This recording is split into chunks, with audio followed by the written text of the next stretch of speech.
Yeah.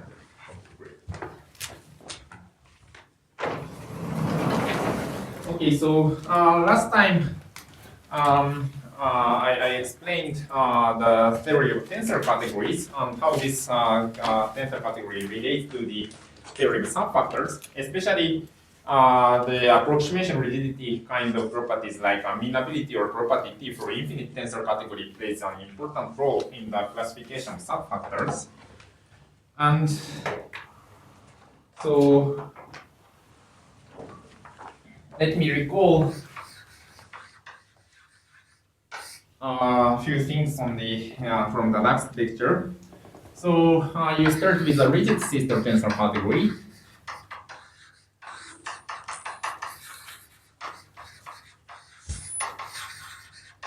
And if this is amenable, then one can expect now all of the action on this tensor category on a, let's say, hyperfinite factor is classifiable, and in certain cases possible. I mean, if the category is strongly amenable. And if the tensor category is I mean, as an opposite extreme, if the tensor category has property T, then one cannot hope such action can be classifiable. And so what I wanted to talk is to prove certain property T for certain tensor category. And for the property T of tensor category or amenability of the tensor category can be defined in terms of the Drinfeld center or categorical center. So we say she has this tensor category has property T if when you look at the all the infinite direct sums of the object inside here, and then you consider the sister category of it. And if you consider the categorical center inside it, emitter categorical center inside it. And then, of course, the tensor unit lies in the as a irreducible object inside this categorical center. And then also this the set of irreducible objects, I mean the space of irreducible objects is actually a topological space, and this is isolated. And our goal in this lecture is to determine all of the irreducible objects inside certain tensor category, namely the representation category of the q-deformations. And if you determine all of the irreducible objects, and if you determine the topology on it, then one can immediately show whether this is isolated or not. So this is our goal. And so today I want to introduce our target category, namely the representation category of q-deformations. And then I will explain how this determination of the irreducible object in the emitter categorical center relates to the classical theory of the determining irreducible unitary representations of the complex semisimple D group. And so in this lecture, I will focus on ones who are not at all familiar with D algebras or Hoppe algebra or kind of things. So for those who know this kind of thing, the first half might be a bit boring, but yeah, so let me make things a bit self-contained. Okay, so as far as I explained, the only source of the rigid sister tensor category is the one coming from group or the one coming from subfactors. And I want to add another construction of rigid sister tensor category as follows. So when you start with a star algebra, and if you consider the finite dimensional representation of A,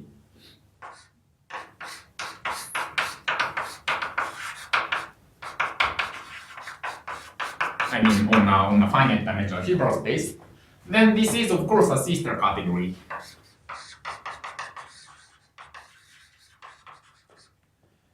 But on the other hand, so if you want to add the tensor structure on here, this information is not at all enough. I mean, so, but at certain cases, like if A is the group algebra over a discrete group or the universal enveloping algebra or D algebra or something like that, this is actually naturally a tensor category. And the structure of the tensor structure of this category comes from a certain map, which we call the coproduct. So to make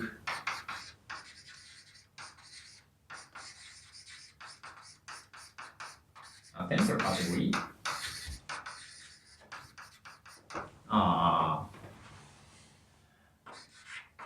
we introduce a map from A to A tensor A, a star homomorphism.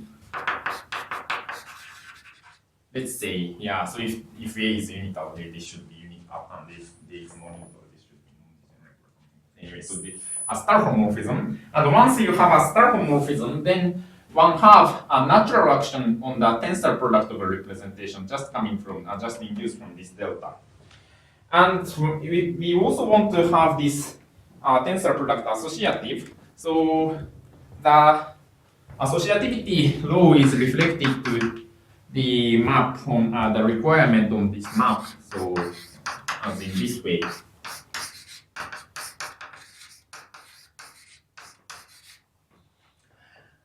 And then actually, so if we want to make this category a rigid sister tensor category, we need to require a bit more additional assumption. But yeah, so we just ignore this. I mean, so this leads us to the notion of Hopst algebra.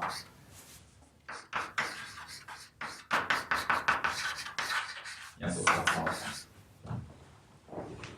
So what I wanted to tell is, I mean, if you have any Hopst algebra, if you have a Hopst algebra, and if you take all finite dimensional star representation for A, then this is a sister tensor category with respect to a natural tensor product induced from this coproduct. Okay. So, and then in this case, so the finite dimensional representation of A is A with its sister tensor category.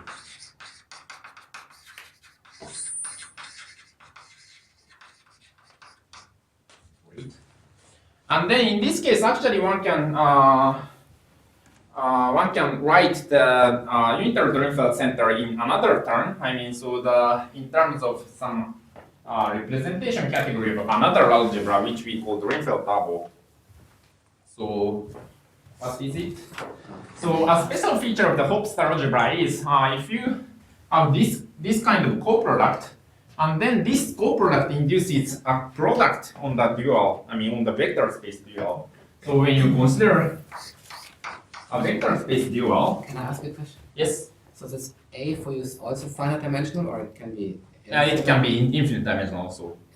And the tensor product, is that something you have to worry about in the co-product? Yes. Right. Yes. Right. But so. Yeah, but we are only treating with Hopst algebra, usual Hopst algebra, and then if this is Hopst algebra, then I mean the resulting category is always rigid sister tensor category. And I mean, if you want to go back from sister tensor category to Hopst algebra or something like that, then you need to care about the coproduct. But no, but what I mean, I think what I meant is if this tensor product of A tensor A is yes. Does that have to be completed and no, I mean at this moment we do not complete anything.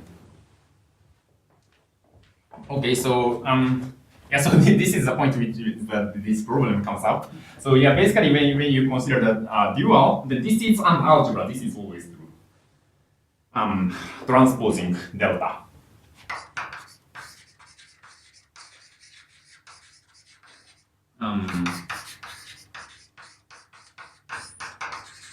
So this is why we call this delta coproduct. So this is, I mean, the coproduct is a kind of some dual motion of the product, transposing delta. And in certain cases, I mean, so this is not quite true, but I mean, also transposing admits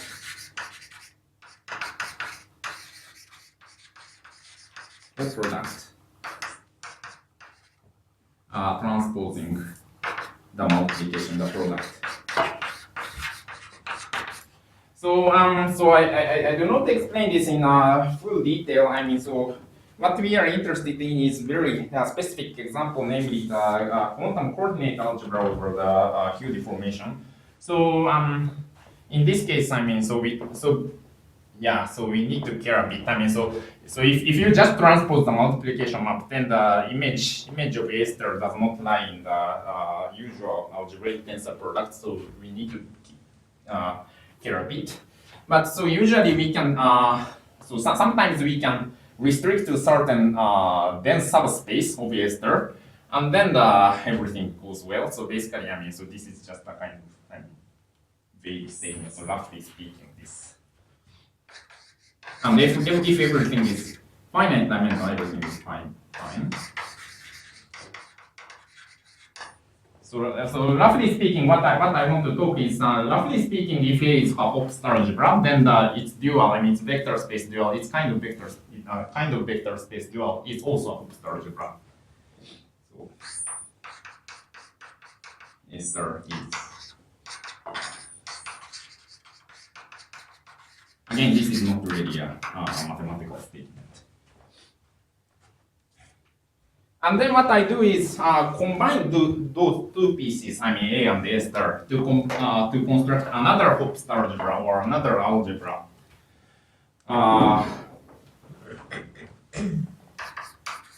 The quantum double or the Drinfeld double.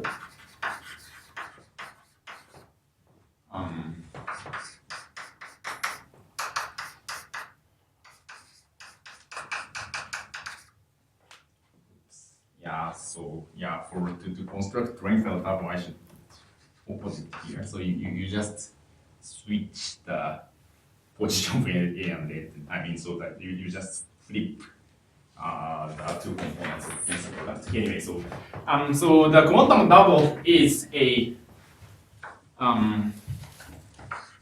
algebra. It's an algebra. It's a star algebra generated by A and A star.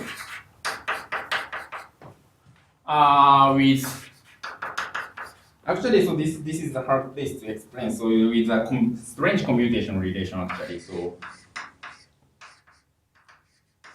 I think something like this.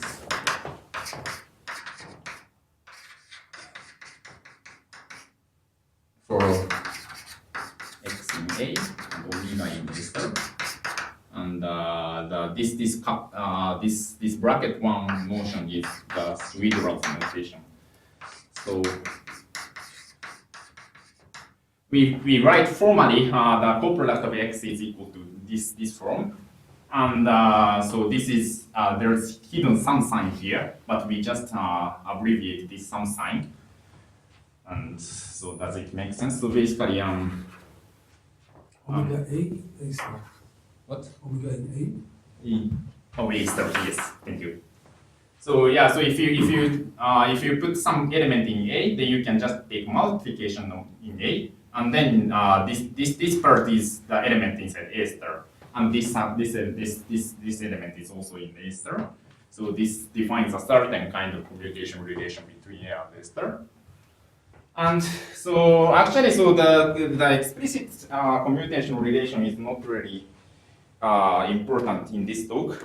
But what we only need to know is we have an explicit commutation relation, so one can compute. So we have explicit formula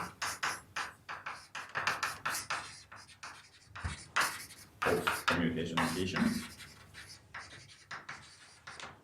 And also another important point is this is actually as a vector space or as a star bimodule. This is isomorphic to the tensor product. So the multiplication gives vector space isomorphism. A tensor A star to the to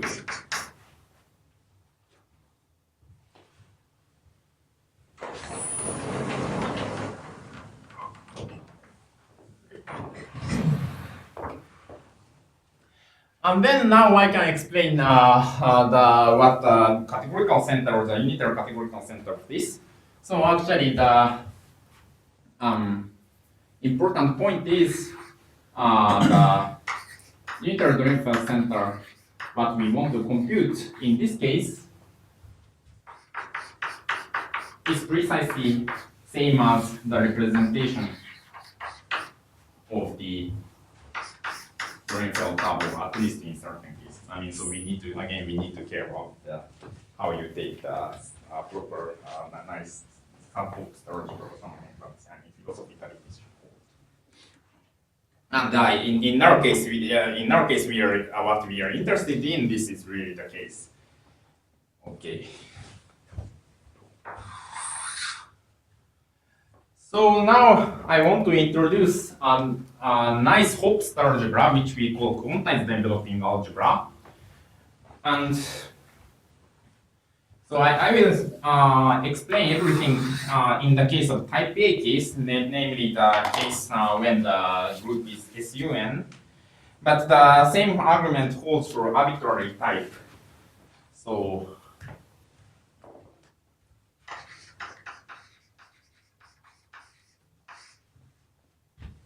we consider the compact group SUN, and then we consider the Lie algebra of it complexified. So this is invariant vector field, invariant complex vector field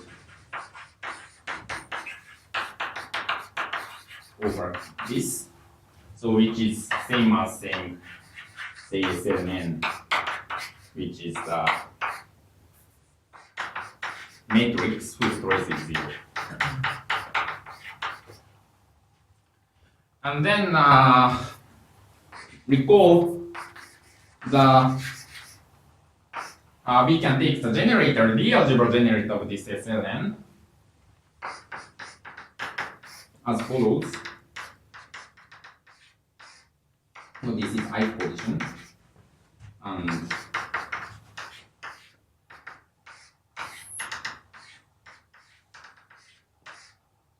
this is I plus 1 position.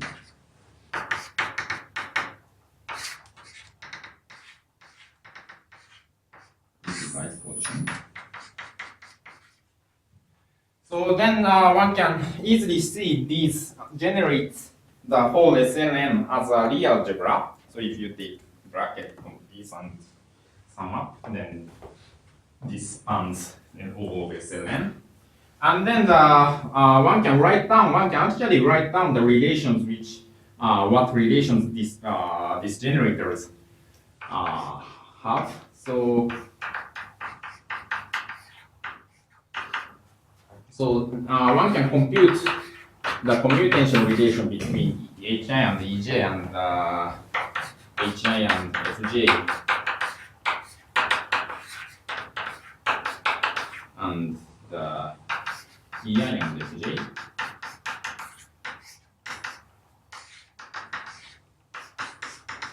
And so actually we need additional relation to, we have additional relation on the commutation between EI and EJs, which we call cell relation, but I do not explain this today.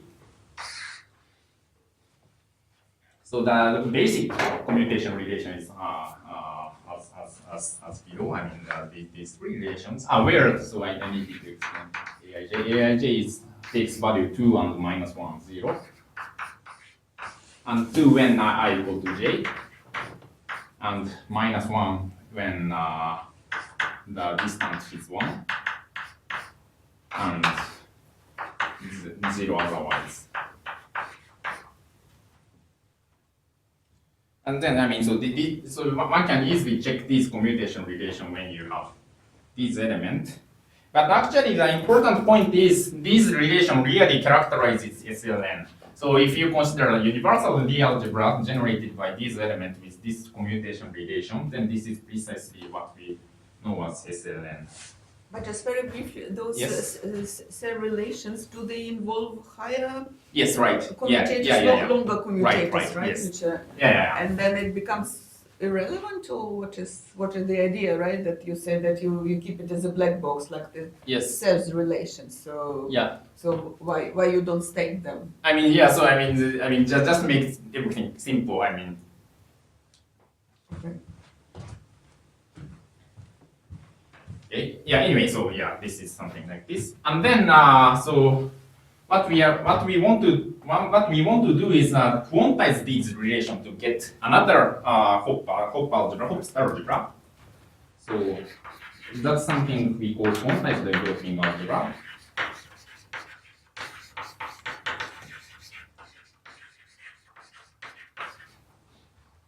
And then the idea, I mean, the big idea, I mean, of course, there are a lot of deep ideas behind, but that's the very simple idea behind this is just quantize numbers to Q numbers. Numbers to Q numbers.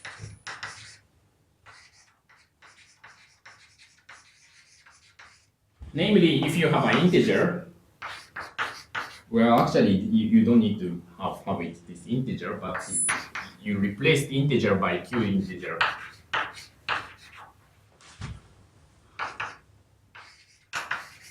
Defined in this way. And then one can easily see this converges to n when Q tends to 1. Oh, sorry, Q. That's 1, right? No, it's You said n plus 1, no worry. Oh. Yeah, so when n is equal to 1, this is 1, so yeah, this is n, yes. Oh, sorry, I want to fix Q between 0 and 1. Okay, anyway, so I want to replace integer to these Q integers. So this is a big idea. I mean, so this has been worked out in say Q analysis or other fields. So I want to plug in this idea in this in the commutation relation of this B algebras. And in which place can I plug in? So of course the obvious place where one can plug in is this integer, but this integer only takes 3 values and it's not so interesting to plug in here. Instead, what I want to do is, so if you recall the representation theory of the algebra of SLN, then there is a strong theory of the highest weight theory. And one consequence of the highest weight theory is, if you look at all the eigenvalues of HI, then they are all integers. So I want to quantize these eigenvalues in these relations.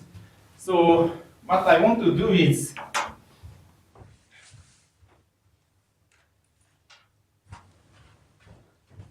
put Q here. I mean, so which is same as saying something like this.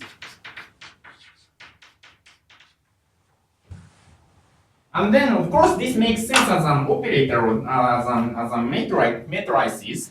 But so if you want to define algebra with this commutation relation, this is of course transcendental relation. So it's not really easy to handle.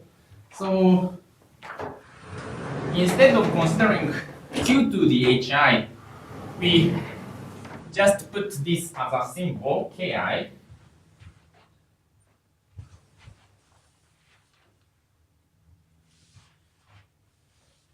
Keep A's numbers? A is number, yes. A. Yes.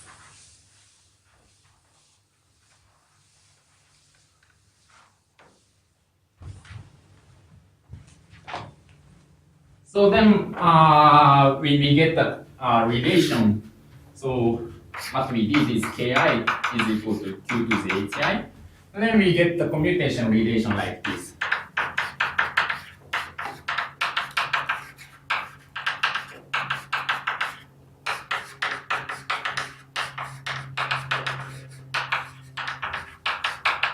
And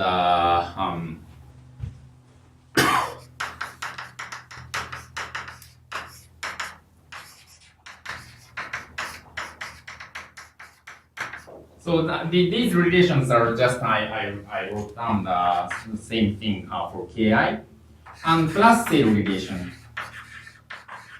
And actually for inside the cell relation, we also need to some numbers, we also need to quantize some numbers to Q numbers, but I mean, this is the point why I didn't explain the cell relation.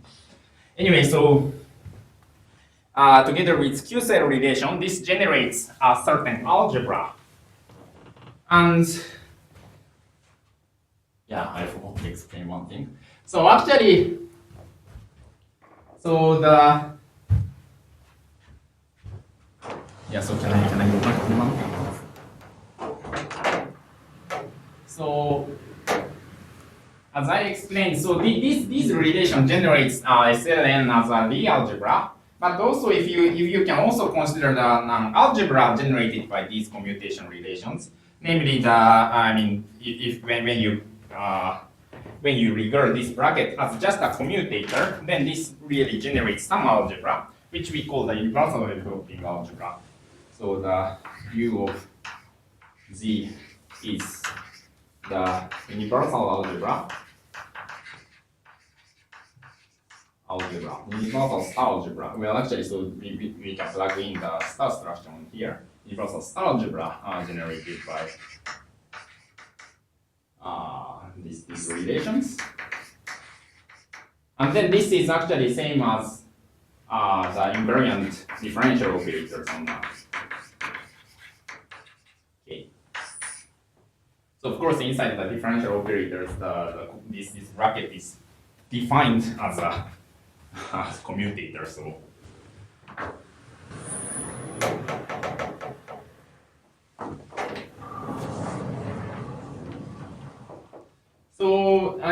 if we go back to that quantized case, so of course one cannot define a D algebra from this relation, but one can always define an algebra generated by this relation, and that's the thing what we call the quantized developing algebra. So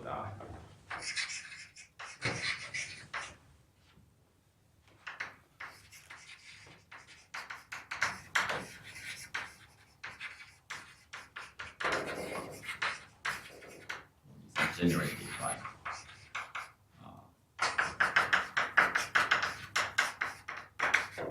Is there a chronicle delta missing? Oh, sorry? Is there a delta missing in the last relation? Delta ij times d? Oh, sorry, yes. Thank you. And how do you arrive at the first two relations? Is it you also replace hi by hiq or Q to the hi. Yes. So yeah. So when you compute q to the hi ej q minus hj or something, that's a for example, if it's realized as an operator, does this relationship hold, right? Or if you can also compute as a kind of formal sum.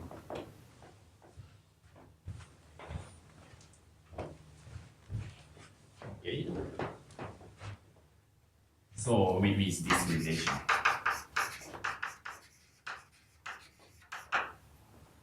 Okay, so now we have arrived at the definition of the quantized developing algebra. And then, so our initial motivation was to construct a tensor category. So how can you construct a tensor category from this? So actually this is a Hoppe-star algebra.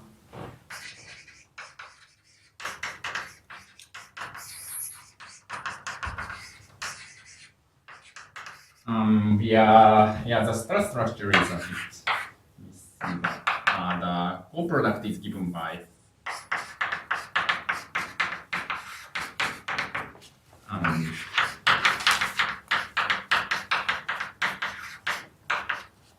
so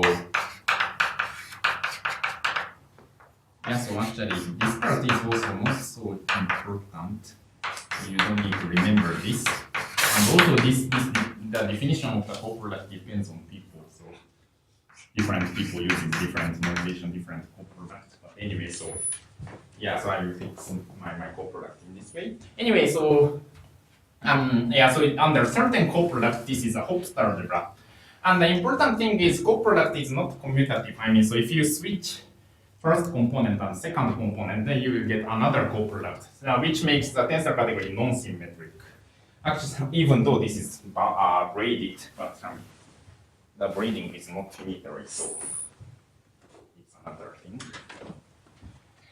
Okay, anyway. So we get the Hoppe-star algebra, and then what we wanted to consider is the representation category of this. So it's something we call we write big KQ. So this is a finite dimensional some representation of UQZ. But we do not consider all of the finite dimensional representation because in certain representation, Ki might act as a negative operator, or the Ki might have some negative eigenvalues. And if we remind the original construction of the quantized enveloping algebra, Ki should be power of some certain self-adjoint operator. So this should not be. This has to be positive operator. So we restrict our category to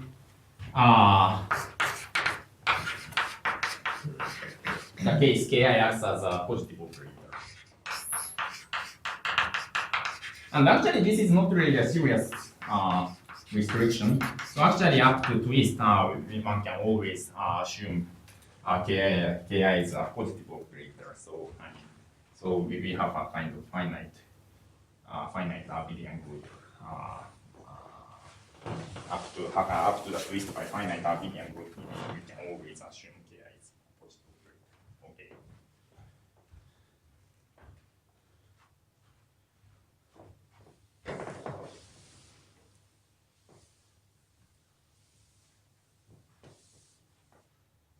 Then again, our initial motivation is to compute the categorical center of this guy.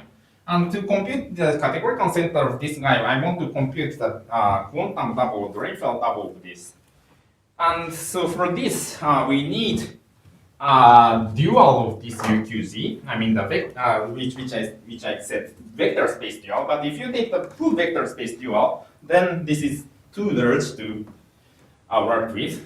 And I mean, actually, so if you take the full dual, then the categorical center is not the same as what we want.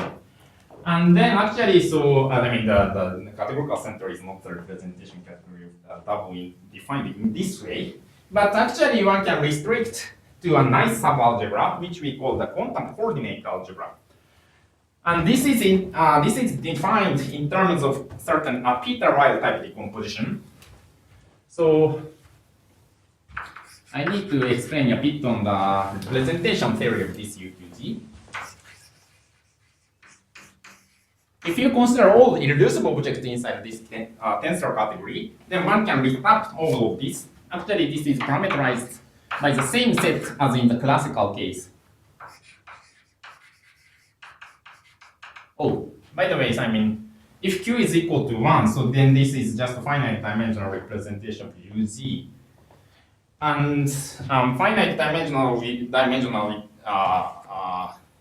representation of UG integrates to the action of the original compact group, I mean, as long as compact group is simply connected. So yeah, actually we have assumed K is simply connected and semi-simply in the first row. But anyway, so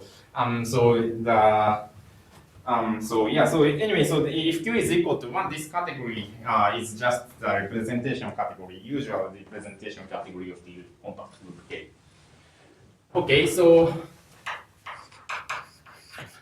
actually, so the parameterization of the irreducible object inside this tensor category remains the same after the quantization.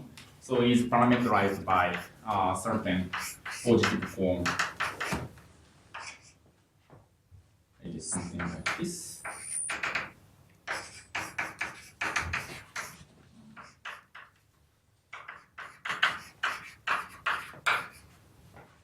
Yeah, and so for each lambda, we write PQ lambda for the corresponding reducible representation.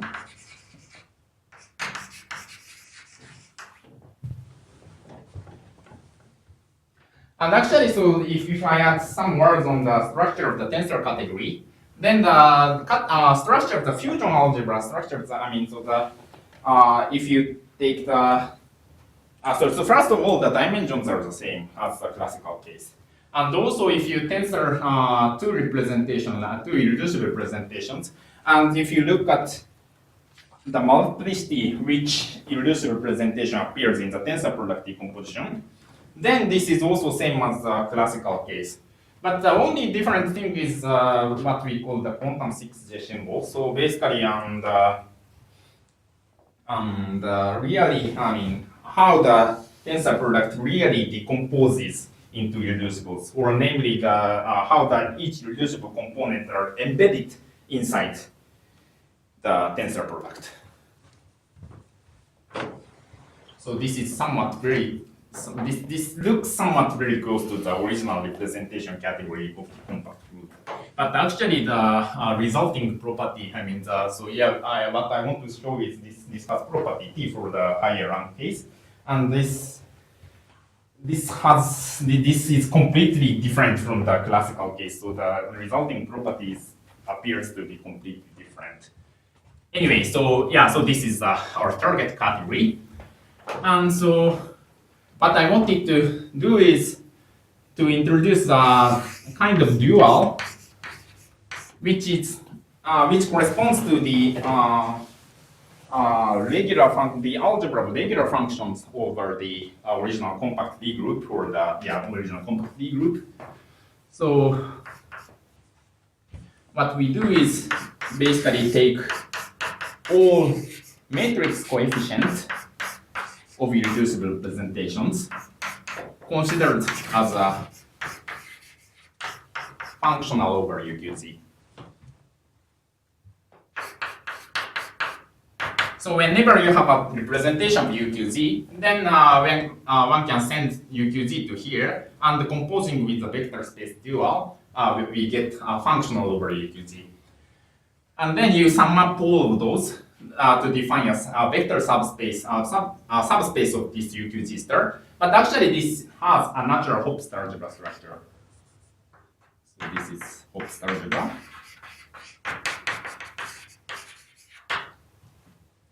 And so this corresponds to the algebra of regular function when Q is equal to 1.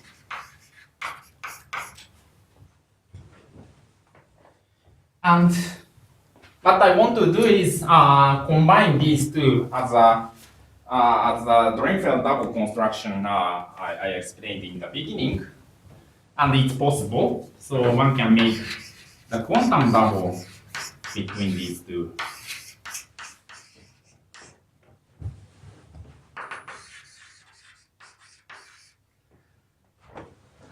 Then what we get is the unitary categorical center is determined by the representation of this guy. So the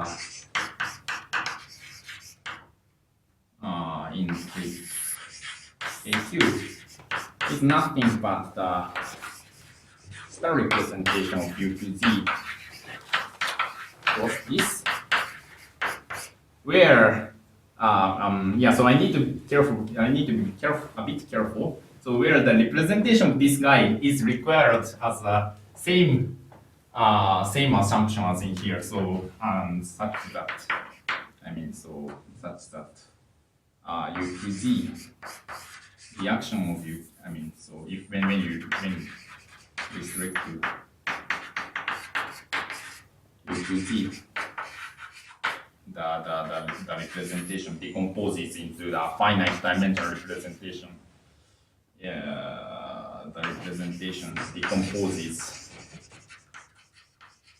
into finite dimensional star representation inside the representation categories.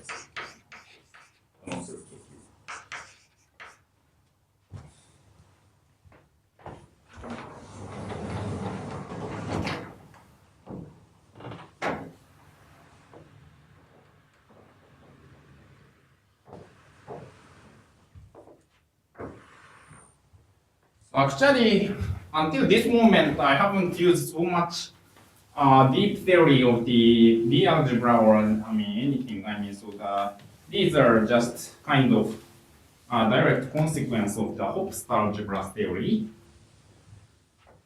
But here, at this point, some non-triviality comes into play. So the very important phenomenon in the quantum group theory, or yeah, maybe I should say the phenomenon I like, is the Drinfeld duality.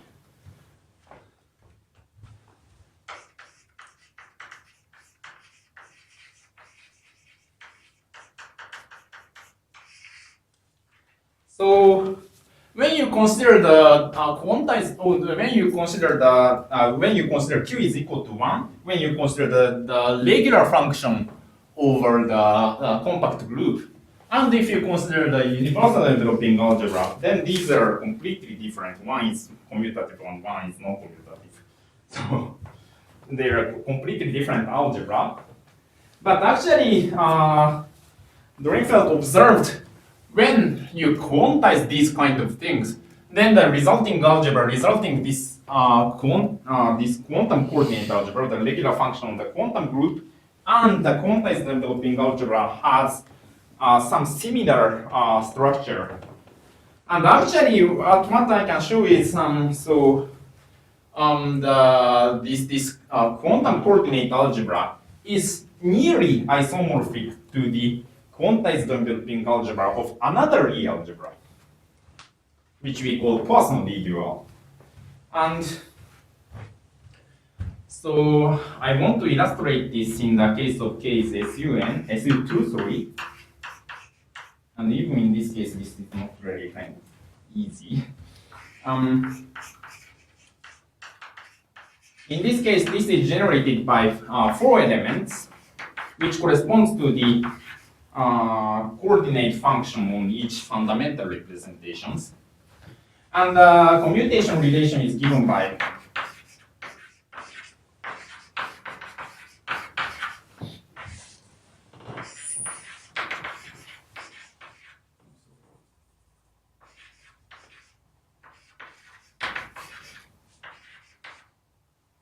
and what?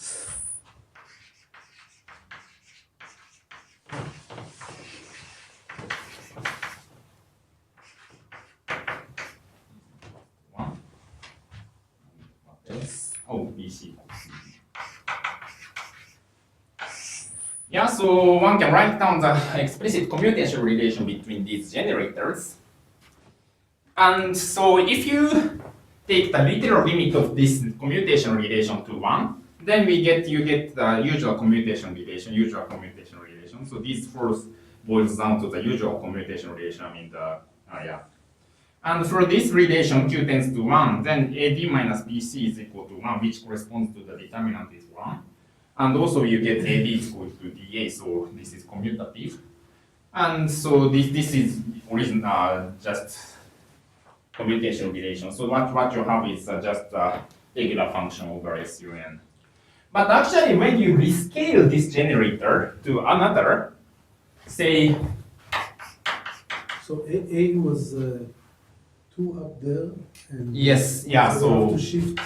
So ABCD is something like this. So if you consider the fundamental representation of SUN, and then you take the coordinate function on SU2, the coordinate function of the fundamental representation of SU2, then just put ABCD in this way. So as far as I remember, this is the correct way. So something like this. So you rescale B and C by Q minus Q inverse or something. And then the important thing is this part vanishes as Q tends to 1. And this part as well. So A and D are inverse to each other when Q converges to 1. And of course, you have the usual commutation relation when you don't do anything on the A or something. But the Q commutation relation, as we saw, Q commutation relation arises as the Q exponential of the usual D algebra commutator. So if you take, for example, if you take the certain kind of log QA or something, then these generators satisfies, as Q tends to 1, these elements satisfy certain relation of the D algebra commutator. So namely if you take the commutator between H and E, then you will get 1 times E or something. Yeah, so maybe I should put some 2 or 2 2 over 1 or something, half, probably. Yeah. Anyway, so yeah, you will get the, no, probably 2. Anyway, so you will get a usual commutation relation between H and D, and this part, I mean, D is A inverse, so same, and C, for C, you will get, yeah, so yeah, probably I missed something, but anyway, so yeah, you get some commutation, oh no, yeah, so E and E prime or something. Anyway, so you will get some, more or less the same commutation relations, E prime. And the only different thing is here, so E and E prime commutes. And the algebra generated by these relations is what we call the Borel part of the complexification. Namely, so at least what we know is this OKQ, of course, converges to OK in the usual way. So if you take the usual generator, this converges to OK. But at the same time, this converges to another algebra. If you take the rescaling the generator, so this converges to this certain D algebra, and where this D algebra is given by the following way. So actually, this can be given for general SUN for the case SUN. Then we consider the complexification of this, which is SLNC, and you consider AN part of this D group by so the set of upper triangular matrices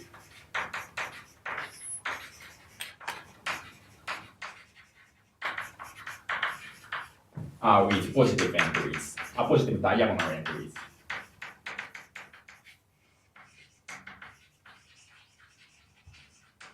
And then one can immediately see this D algebra. This is the D algebra which we have here. So the N. So this is the D algebra of the N.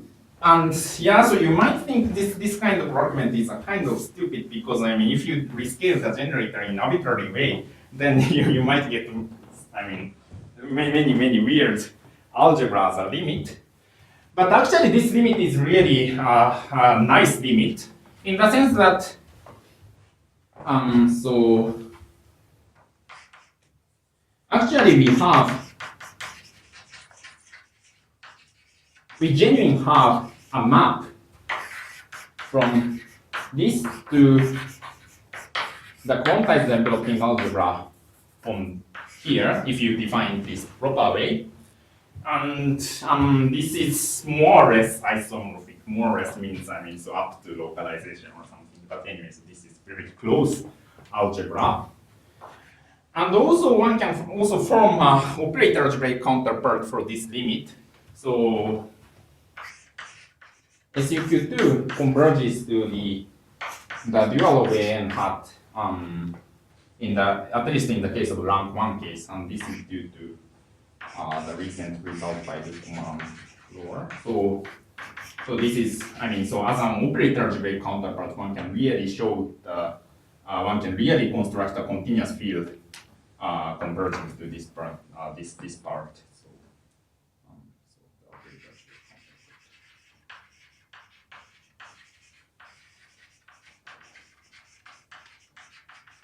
counterpart. Okay, anyway, so what I wanted to talk about is this thing is somewhat similar to the quantized enveloping algebra of the AN part. Now, what I wanted to do is, I mean, combining these QQG and OKQ to put a single algebra. And at this point, one can actually imagine what the resulting algebra should be.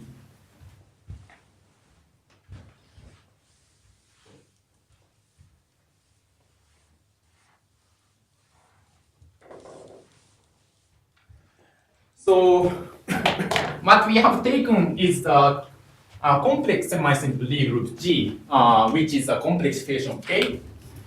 And then in G, we have decomposition, so we call the Iwasawa decomposition, which precisely decomposes G to the product of K and AN.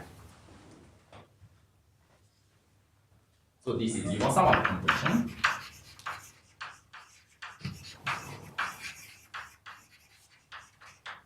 And then what we expect is, so from quantizing this, the complexified Lie algebra of G, which is just a direct sum of two copies of G, is should be isomorphic to UQ of G, which is a complexified Lie algebra of K, tensored with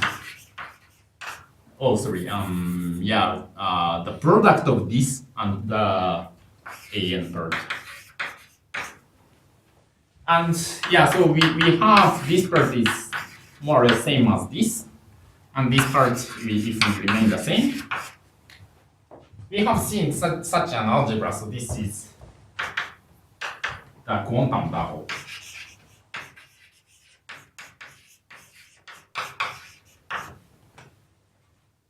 So what we expect is that this quantum double should be more or less the same. Should behave more or less the same way as the quantized enveloping algebra of the complex semisimple Lie group. And actually, what we can show the precise mathematical statement is as follows. So actually, this can be embedded into the twofold tensor product of U2Z, which is precisely, so if you define this in an algebraic way, this should be this one. So this is an embedding, and this is not actually an isomorphism, but this is more. This is very close to isomorphism. So again, so this is isomorphic up to localization. But the only missing point is this is just an algebra embedding. This is not a star algebra embedding. So this can be seen as a subalgebra of this guy with a strange, very strange star structure. So with a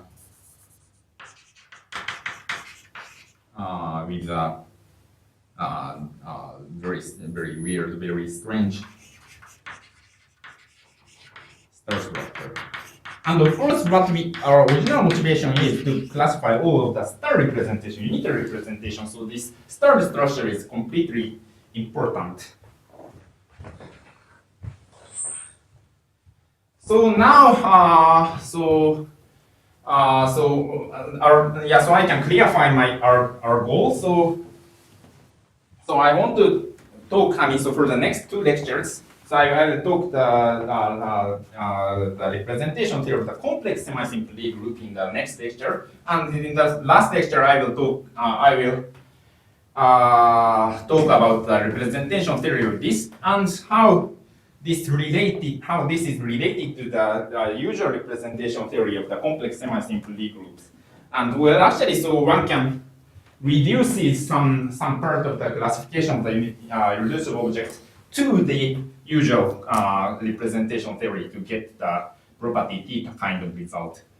So yeah, I still have 5 minutes, but yeah, probably I should stop here. So thank you for listening.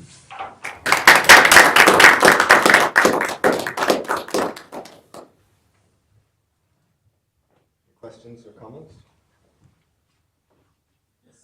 Has this last map got a classical analog, or does it really depend on this rescaling for q not equal to 1? No, this really depends on the rescaling. So at least I do not know any classical analog of this map. So one can say the phenomenon I have observed. The property T for the tensor category really comes from this this kind of map. Which has no classical analog. So again, the property T for the tensor category has no classical analog, but this comes from this part. This Drinfeld duality.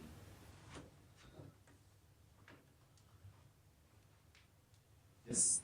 So how operate algebraic can you make the whole story up? Do you have a nice completion? Oh yes, yeah. So this has a nice operator algebraic completion, but actually, so if you complete this algebra, then what you get is just a type 1 algebra. So I mean, it's nuclear, and yeah, so it's not so interesting algebra as an algebra. But actually, so I can add one thing. Actually, this is actually a compact quantum group, what we call. So this is a sister algebra together with a coproduct with some nice properties. And in the theory of the compact quantum groups, there is a equivalence relation, so we call monoidal equivalence. This is just saying the representation category are tensor equivalent. And in this case, actually,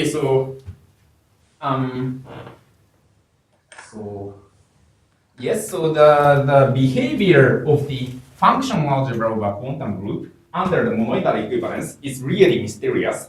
So if one hand, so the classically known example is you start with SUQ2, and then what you get is something we call free orthogonal quantum groups, which really behaves like a free group or something. So this is not amenable and nuclear, and so this is a very interesting example of sister algebra for Neumann algebra. And what we expect is same thing holds for the higher rank case. So when you start with the CQ3 or the other kind of quantum groups, and then if you can find a monoidal equivalent counterpart whose Haro state is tracial,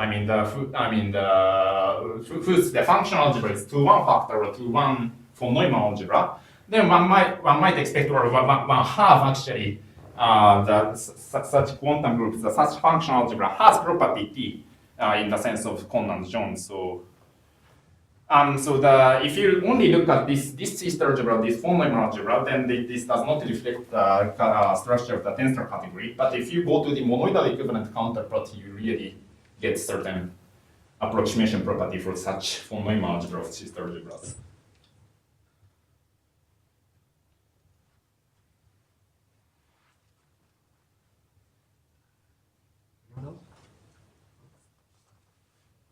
Thank the speaker again.